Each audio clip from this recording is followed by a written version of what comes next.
I got clean and sober. May 15th will be 12 years now. And the reason I got clean and sober is because I tried to kill my family. I tried to shoot my wife and my 2 kids.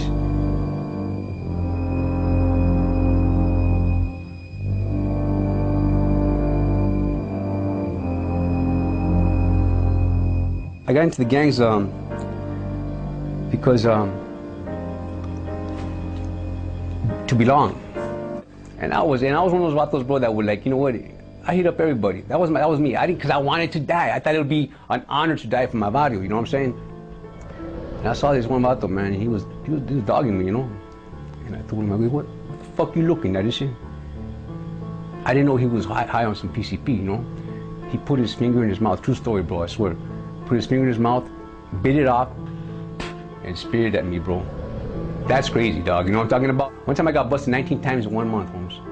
19 times in 1 month. We're in the wrong place, wrong time. And I had a cuete right here in one head, and I had another cuete right here.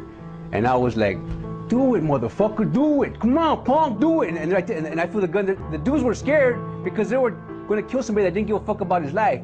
But I really, bro, in my heart, I was crying, dog.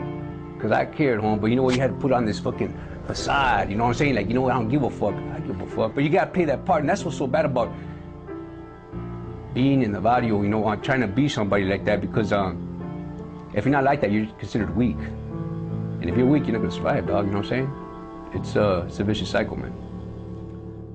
You know, I beat my wife, I had stabbed my wife in the past, you know, I did a lot of bad things to my wife, but this time she knew she was gonna die, man. She told me, you know what, you gotta get help, man, and I wanted to keep my family. See, I was raised, bro, you know, men do not cry.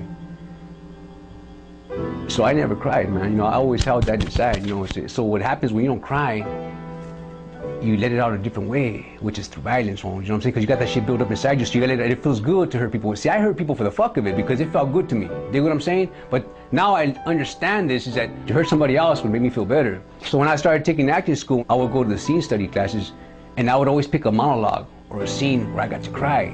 And bro, I would cry, and I would spill out my guts, and I was feeling good, dog. You know what I'm saying? Like it was like a cleansing for me. See, I could cry in class and not feel less of a man. You dig what I'm saying? I always wanted to be an actor, man. You know, when I was a kid, I used to copy all the commercials. You know, when I was a youngster, I'd go in there and do that big smile, Colgate smile, and do all that shit in the TV and in the restroom. And Mom would knock on the door. You know, Milo, you're gonna go crazy. Stop talking to yourself. You know. And I'd come out and say, Mama, you know, I want to be an actor, you know. Remember when you were younger, I used to tell you there was more out there than you think. I had a lot of chances to do something with myself when I got out of the joint. But I kept coming back to the neighborhood, you know. That'll always be my biggest mistake.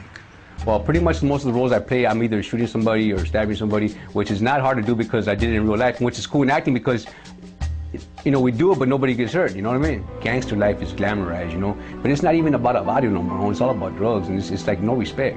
No respect for life, no respect for nothing, you know what I mean?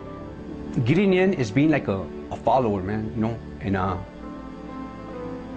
why not be a leader, you know what I'm saying? You know what I'm talking about? I mean, shit, anybody can be a follower.